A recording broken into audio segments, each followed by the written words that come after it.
Hey folks, did you know that April is School Library Month? You may have caught last week's episode where we revisited the amazing wisdom of Karina Keelan-Tan. We want to keep that conversation and that celebration of School Library Month going. We know that this is a great time for us to think about the critical role that libraries play in our community.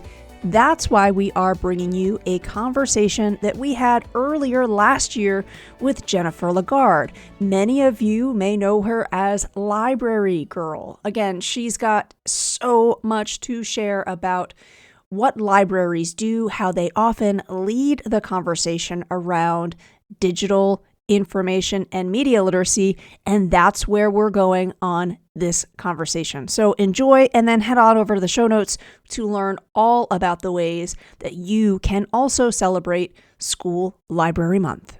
Want to save time with common emails, grading comments, and repetitive typing? Use TextBlaze today to eliminate repetitive typing forever and get your work done within your working hours. Create easy-to-use templates with endless customizations and powerful automation. Try it free today at textblaze.me/shiftingschools. That's textblaze.me/shiftingschools. And thank you to TextBlaze for being a Shifting Schools partner. So great to be back here with Trisha. You just came off a beautiful weekend out in Canada.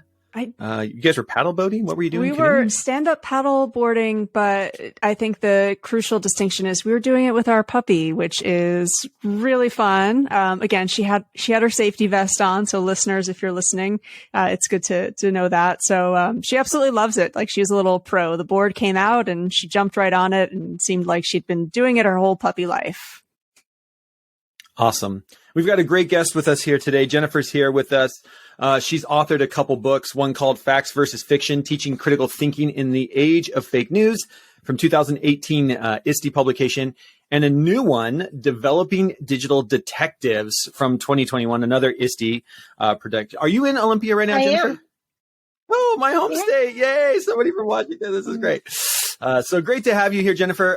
As we get started, kind of maybe talk a little bit about who you are, where you come from, what are you doing in education today? What's kind of been your journey? Sure. Well, thank you both for having me. I really, really appreciate it, especially to talk about this topic, which is near and dear to my heart, although it certainly isn't what I thought I would be talking about when I started out in education 100 years ago. I began, my life as a classroom teacher way back in the day, right after the Civil War thereabouts. And I thought when I graduated from teacher school that I would teach 11th grade English. My classroom would look exactly like Dead Poets Society, and I would do it for the rest of my life. And of course, that's not at all what my journey turned out to be. And thank goodness, from the classroom, I went into the library, and then I became a digital teaching and learning specialist in the state of North Carolina, where I supported all of the state's teacher librarians and what we called instructional technology facilitators before I retired a few years back and came home to Olympia, Washington, where I now live. And my life now is really split between several projects. First and foremost, I consider myself a lifelong, reader and person who helps kids fall in love with reading and writing and thinking, which is where information literacy comes in, by the way, a little bit later. But I do that now by teaching pre-service teachers and librarians through Rutgers University, through PD that I, do around the country, and then also through my books with Darren and other projects online. So I get to do like sort of a potpourri of stuff. Oh, that's cool though. I love that. And I love the pre-service. Like I teach at Whitworth University, the MIT technology class. It's so great when you can give back to pre-service teachers and so many different ways to influence the next generation of kids. So that's great. Well, and I suppose, Jennifer, like the reference to Dead Poets Society, for anybody who is big into like book Twitter, librarian Twitter, you are sort of, library girl, your persona in that space. It is kind of like "Oh, Captain, my Captain." Like, you're doing such a great job. I think for anybody who's interested in books or becoming a librarian, I think there is that parallel. And as of right now, you have over 600 and counting people signed up for your Digital Detective Squad book club. We'll talk about the book a little bit later on. That's really impressive to have that many folks wanting to discuss a book. Could you talk a little bit more about what conversations are to be with that group? Sure. So, this is the second time Darren and I have offered a free book club. And the first time we had just over 600 people sign up. And this morning we're sitting at 650. So I'm really excited by the number of people who recognize that information literacy is, although it's not really necessarily explicitly outlined in a lot of states' curriculum, is something that teachers and librarians really need to tackle with their kids, because they see it as a problem that's facing us not only as Americans, but as a species. So it's really exciting to see that kind of engagement. And what we're going to focus on is thinking about how we can flip traditional information literacy efforts on their ear and do them in a new way. Because a lot of the tools that we use in information literacy, think about the CRAP test, the RADCAP method, all of that stuff, they've been around for decades. And yet that sort of begs the question, if they're so great, why isn't this working? Why are we in the mess we're in today if these tools that we've been relying on for so many years are really effective? And so we want to focus on how to not just simply tell teachers, hey, you're doing it wrong, have fun, see you later, but say, what are some new ways that we can do this?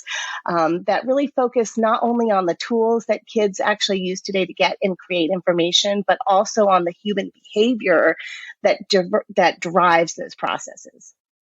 Ooh, I love that. Can you talk a little bit more about the human behavior that drives those processes? Sure. I love that. Sure. So one of the things that Darren and I have focused intently on in our second book, and also just in our efforts with teachers and administrators around the country, is the idea that technology changes. Like while we're sitting here today, new apps are being developed that our kids will be on and using long before we even know what they are. We can't possibly keep up with every tool and every algorithm. The algorithms that underpin those tools are a lot smarter than we are, and that there's whole teams that work on those constantly to make predictions about how we are going to behave when we engage with them. And to us, that's the key, right? Those tools and those platforms change all the time, but here's what doesn't change. Here's what hasn't evolved in the last several decades: the human brain. Human behavior is remarkably predictable. And that's why these algorithms work so well, because they're based on decades and decades and decades of research into human behavior. They're a set of predictions, right? If the algorithm does A, then they're predicting that we're going to do B and C. And if we suddenly do D, then they're going to change the algorithm to make sure that we go back to A and B. So because people, we know what humans are, what humans will do given a certain set of stimuli. And so we focus our information literacy on that, on thinking about how we can understand our own emotional responses to information, and how those emotions drive our behaviors, what that behavior translates to in terms of our online lives, and then how we can navigate that in a way that makes us smarter, savvier, and less easy to manipulate. Oh, I love that. It's so interesting. There's two things that I want to talk about. Sure. I 100% love common sense media as a starting place for schools, but that can't be the only thing that you do when you're covering thing like, digital literacy, media literacy, whatever, your digital citizenship curriculum. Start with common sense media. They're a great starting point, but they don't get to these deeper ideas, this deeper understanding and conversations that we need to be having with students.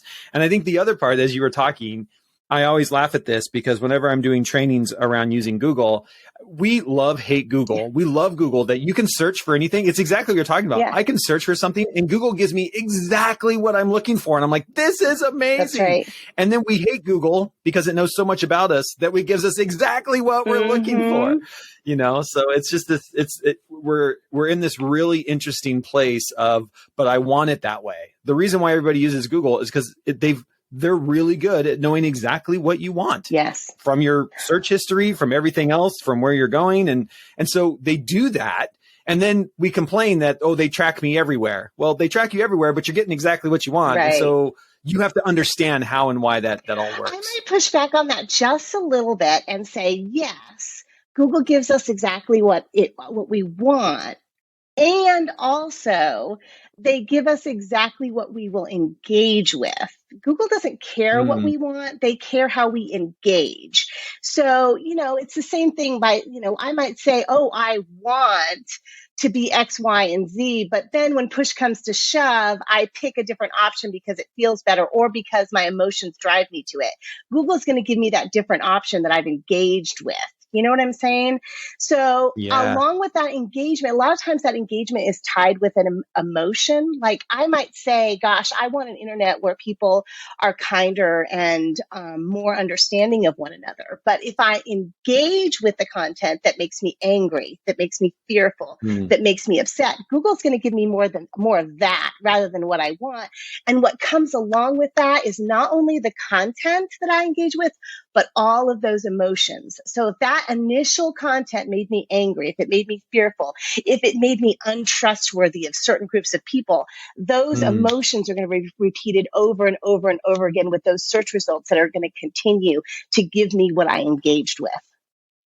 Ooh, I love what you're talking about, Jennifer, because it's a reminder that as adults, we've got to do that critical reflection. I feel like folks probably know what I'm talking about when I talk about the phrase doom scrolling. Yes. And you're right. The algorithms know there are stories that are newsworthy, but then they also are very aware of what are the things that are bound to provoke outrage in me or a fear response in me, right? Because we're driven to learn more about those issues. And so Yes. I've tried to do a better job with my own social media consumption and being aware of, Trisha, are you going down that doom scrolling, that loop thing, because the tech is going to outsmart me with that. Right. Yes. Yeah. And I think we want to have these conversations with students, but I feel like what you're talking about is starting with the self a little bit and being aware of our emotional. Exactly. Because look, back around in the early 2000s, we all made a secret pledge, like we had a secret handshake and we didn't even know it. We decided that none of us were going to pay for information anymore, right? We just decided that information should be free. And so what that did is put people who create information, whether you're talking about, a content creator on Instagram, somebody who plays YouTube or plays video games on YouTube, or a trained journalist, puts them all in the same position of having to sell their product, having to make there's the post, there's the video, their meme, whatever, the one that we click on, the one that goes viral, because that's how they make money, right? And so what's a way to get us to click? Emotion. And so rather than asking kids, hey, is there clickbait in this? Well, duh, there is clickbait in it. We have to ask them. Just assume there's clickbait in here. Exactly. Help them understand why the clickbait is there and to recognize what type of clickbait triggers them and what to do then when that happens. I love this. And I want to talk about this because I think this ties in really, really great with a recent tweet of yours. And I want to read this tweet back to you. And I want to read it for the audience here. I didn't dig into it because I love this. And here it is. Already, quote, the bottom line is this: failing to teach kids infolit skills that A, focus on mobile devices, and B, apply to the spaces they use most, leaves them fundamentally unprepared to contribute to a democratic society and vulnerable to the people for whom that is precisely the goal. Yes.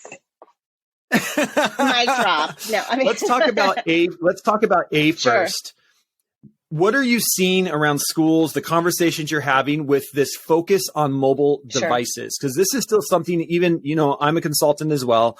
It's still one of the big things that I'm finding districts are hung up on is, we do common sense media. We teach this stuff, but we don't teach it on the phone where we know these kids are spending their lives. We're not teaching it in TikTok or with Instagram or about, the news app that's on the phone. So let's talk about that. What are you seeing around this idea about focusing on mobile devices? Sure. So this tweet grew or was really a response to some data that the Pew Research Center released a week or so ago around the use of TikTok for information and research. And of course, educators lost their mind on Twitter and the other places about, oh, these young whippersnappers, how can they possibly be using TikTok? We're doomed, that kind of thing.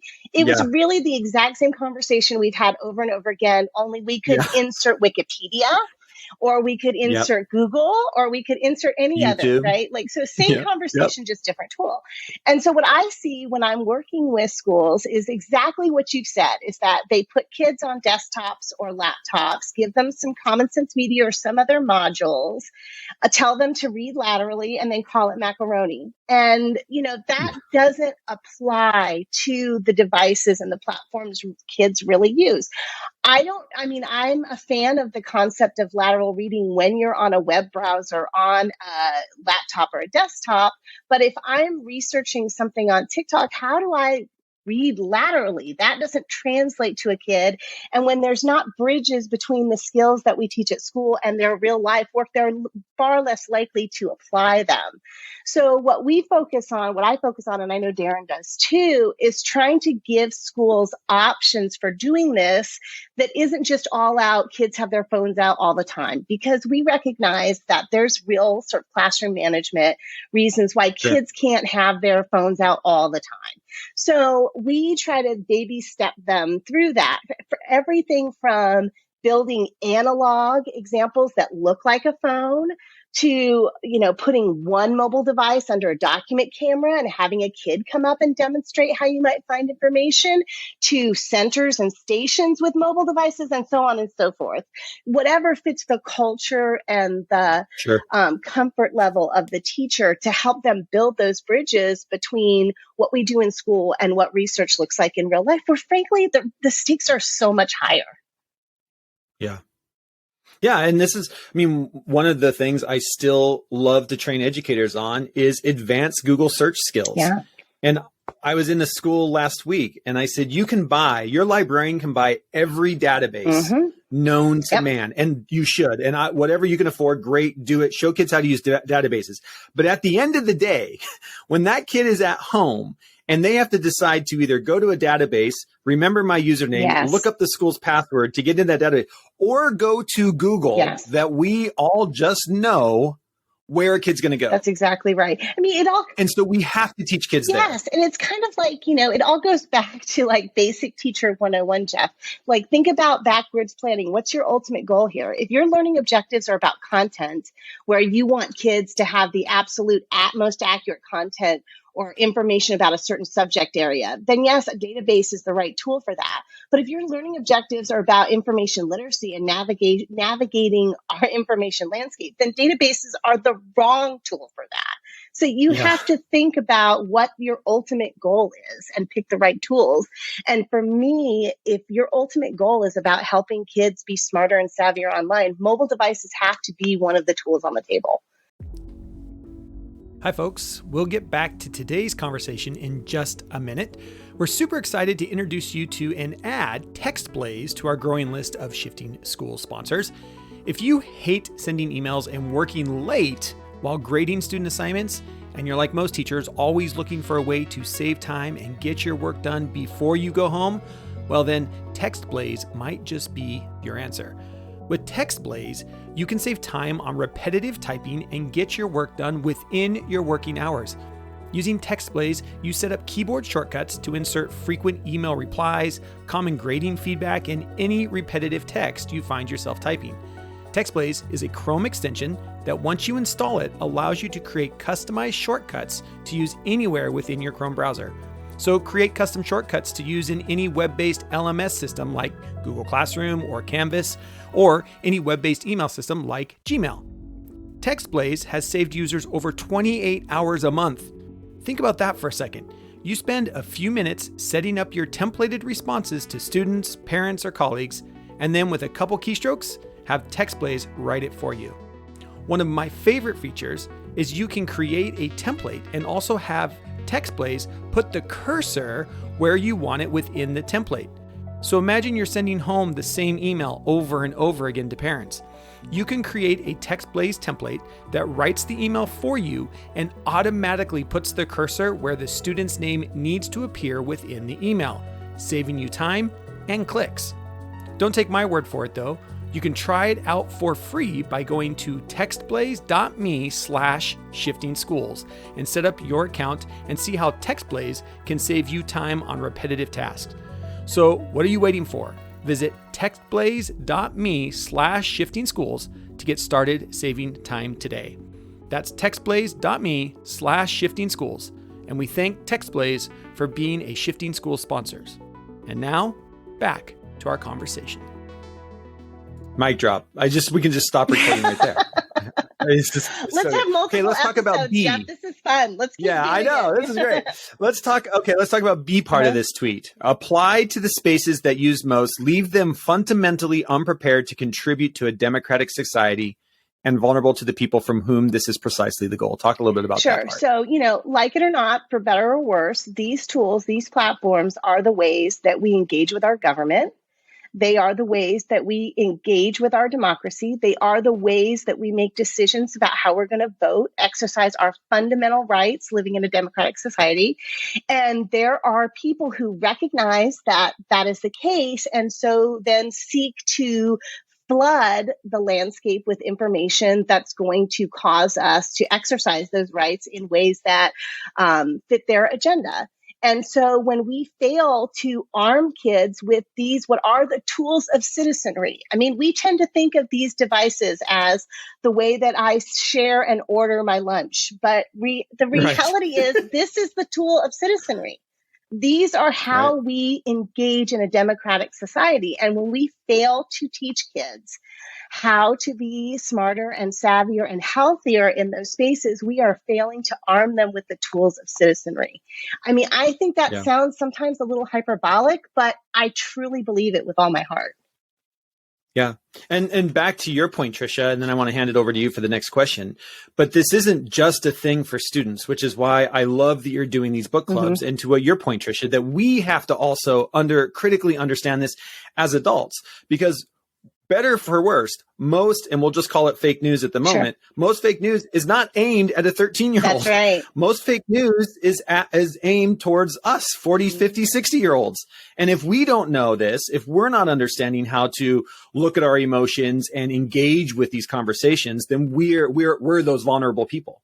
And we need to be teaching the next generation as well, but we need to know this for us. Tricia? Well, and, again, understanding that difference between misinformation, disinformation, malinformation, and recognizing, as you started off this conversation, Jennifer, that of course, in certain situations, it's our human nature to maybe want to fall for some of those that leverage our biases, right? Of course, yeah. And just understanding that. So in your book, Developing Digital Detectives, and of course, we'll be sure to link to it in the show notes, you're offering readers guidance on how information literacy, it's not just in its own, cubby hole, but there's a real intersection with information literacy and social emotional learning. Would you expand on an example of how that intersection needs to be or can be highlighted? Sure. So most traditional approaches to information literacy begin with a binary question that kids and teachers assume has one right answer, one static right answer. That question is this real or is it fake? And the assumption is that a learner, no matter what their age is, can figure that answer out, right? And Darren and I have lots of issues with that. I mean, first of all, to just slide away from your question just a little bit, Tricia, for a second, I promise I'll get back to it. But if there was ever a day where the creators of false information left clues to, or the answer to whether or not this could be trusted within the information itself, if that ever was the case, it no longer is. Partially because they know that fact checkers can't mark something as entirely false if some of it is true.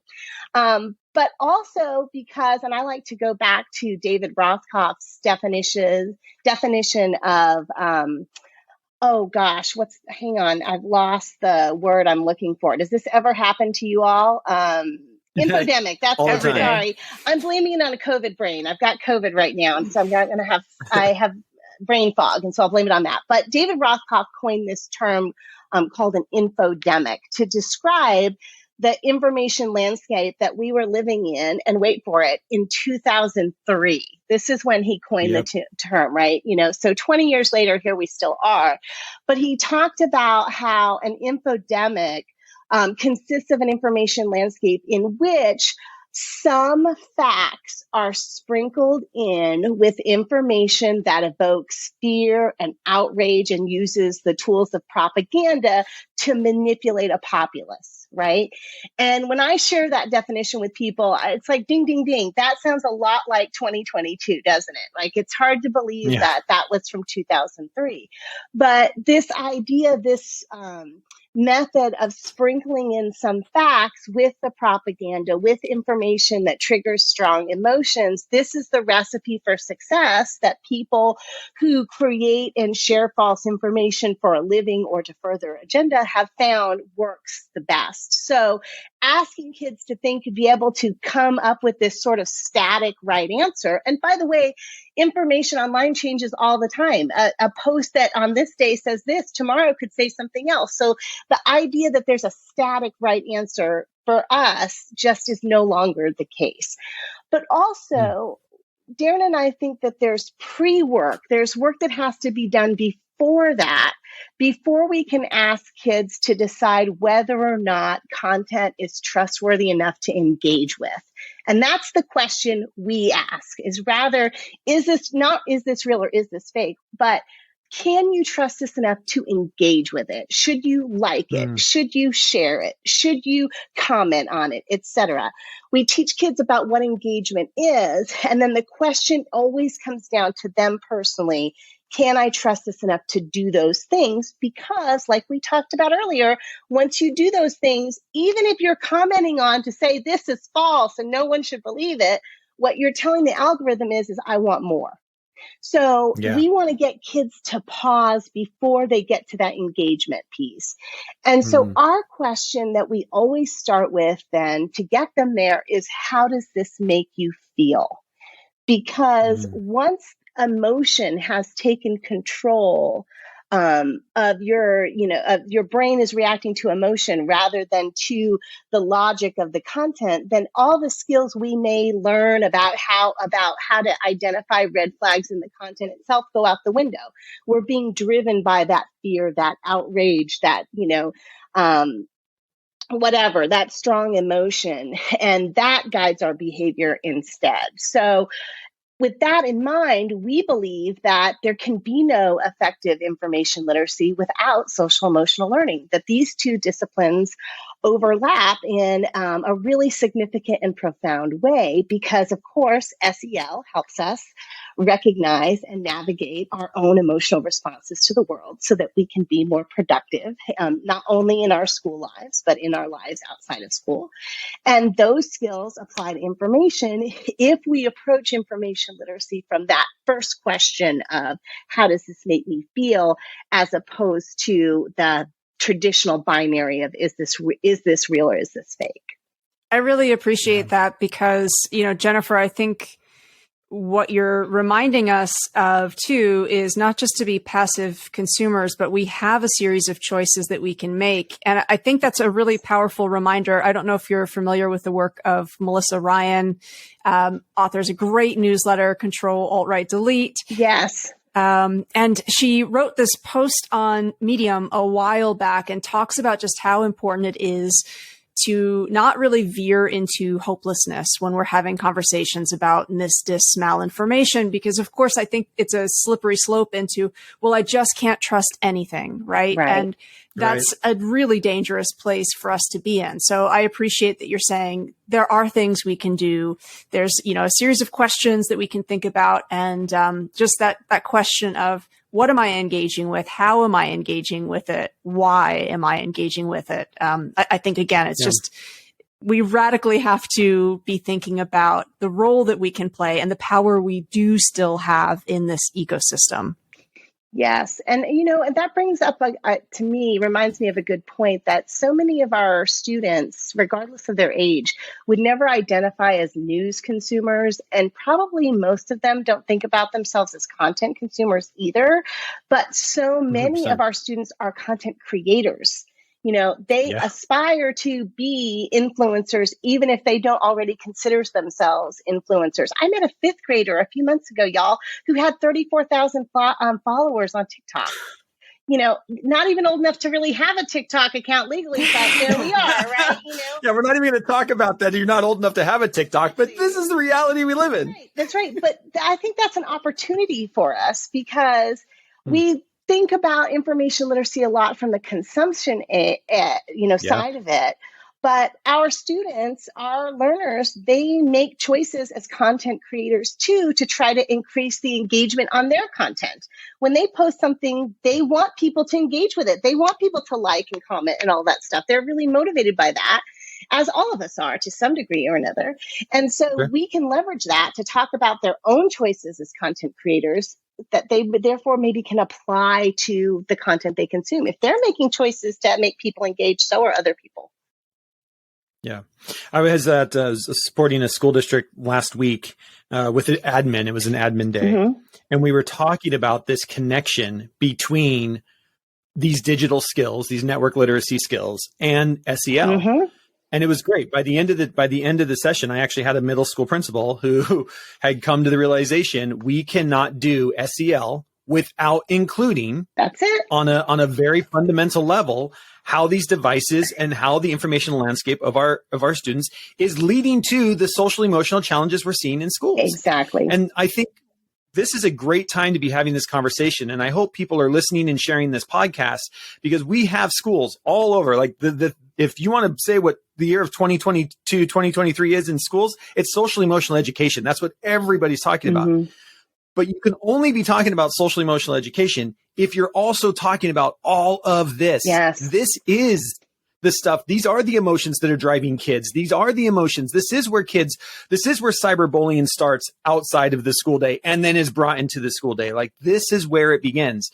These aren't two separate things. Mm-hmm. We're talking the same thing through multiple different lenses. I think we just got to remind people that. Exactly. I tell people all the time, while I wish that there was, because most states do not have an established information literacy curricula or courses that kids take, in some ways that's an opportunity because this is the stuff that has to be embedded or should be embedded in all content areas. Everything. Yeah. Right. In the same way that we talk about technology be embedded in all content areas. It's got to be, these things overlap and they need to be tackled in the same work, not more work, just applied to the work we're already doing.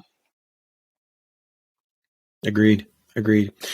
Lastly, we want to talk about your YouTube series, Read This Now. Yes. And the story behind how you got that started. We'll make sure there's a link over in the show notes. Great YouTube series called Read This Now. Talk a little bit about that series. What can people find there and how'd you get started with that? Sure. So, okay, I'm going to backtrack just a little bit by saying that, Tricia, you mentioned the term doom scrolling. I joke a lot that I doom scroll for a living, right? So things like Read This Now are the antithesis of doom scrolling. It's really like a joyful thing that helps fuel me for the other work that sometimes can be dark and depressing. But I believe also when we're talking about things being overlapped, I think the ways that we have approached reading in school for the last several decades, in that we have graduated an entire populace that sees reading primarily as a tool for assessment and nothing else. I think that has had consequences that relate to the information literacy mess that we're in. I really believe that those two aspects of my work overlap and are related. So that being said, my work as a literacy leader, it revolves a lot around more about finding a balance between the teaching of reading and the growing of readers. How do we help schools develop a culture of readers as opposed to simply a culture of reading. Rather than rewarding number of books or number of words read, how do we help kids grow really authentic and joyful reading lives in which they see reading as serving a purpose beyond the school day, and they get to benefit from some of the things we know that reading does for kids beyond achievement, but in terms of the way that it develops empathy, helps them develop self-efficacy, all of those things that we really want them to have as human beings and also as information consumers and creators. So part of that work has always been about the idea of the book talk and helping teachers and administrators develop a culture in which they can book talk new titles that they're reading to their kids. So in doing that, I've done work with Brad Gustafson, who's a principal in Minnesota, for years around that. I mean, for years, long before Read This Now. And a question that we got all the time from people when we were working together, especially as conferences, was like, they would say things like, do you have a script for a book talk that I could see? I don't know how to do a book talk, those types of questions. And so, gosh, it's been over 4 years ago now. Brad and I just decided that we wanted to do a weekly webcast where we could just model unscripted book talks, just two friends doing nothing but giving a book talk to one another each week. Nothing is scripted. Cool. Everything is completely spontaneous. And we wanted to just model that. We didn't know how long we would be doing it, but 4 years later, here we are every single week. And we both love it. And the feedback we get from our community has been so joyful. It's the work of my heart. It really is. If things like developing digital detectives, the work of my head, then Read This Now is the work of my heart. And I just love it. Thank you for mentioning it. Yeah, it's a fantastic resource, and it's great that there are so many videos. You've got quite the archive for folks to go to and to use. I had no idea that it was unscripted, so that's kind of a nice little. Completely. All we do is just goof around for 15 minutes, share books that we love, and we're done. That's it. Yeah. And all of a sudden you're a content creator. Indeed. Like right. Exactly. I need to work on increasing my engagement, though. I'll have to think about that. There you go. Oh, there you go. See, I love it. See, we're already coming full circle. I love it. Jennifer, thank you so much for spending time with us today. Such critical work that you're doing. Thank you for engaging us all in this work, making us all think deeper about these conversations we need to have. Again, we will make sure that all the links are in the show notes for people. If you still want to join that book club, there should be time to do that. And of course, you can buy the books as well. We'll have links to that in the show notes as well. Jennifer, as we're getting ready to sign off here, where should people go to follow you, to learn more, to reach out and contact you? Sure. Well, all my contact information is at librarygirl.net, but you can find me at all the places just by searching my name, Jennifer LaGarde. It's really easy. And I will, Thanks, I Jennifer. do just want to mention for anybody who is on Twitter and is not following Jennifer, it's, we talked about doom scrolling an awful lot, but I appreciate what you share on Twitter so very much. So folks, if you're not following her, or if you're listening and you're thinking, I'm not on Twitter, should I be? Following Jennifer's account is a wonderful, wonderful place to start. So thank you for everything that you're doing and sharing in that space too. Thank you. It takes all of us together to keep on moving forward. So I appreciate it. We hope you've enjoyed this episode of Shifting Our Schools. If you found this episode helpful or inspiring, please make sure to subscribe and leave the team a 5-star rating. If you want to learn more about the Shifting Schools team or download our free resources, head over to shiftingschools.com to see what's on offer now. Thanks for listening, and we'll catch you next week for another episode to keep rethinking the shifts our schools need.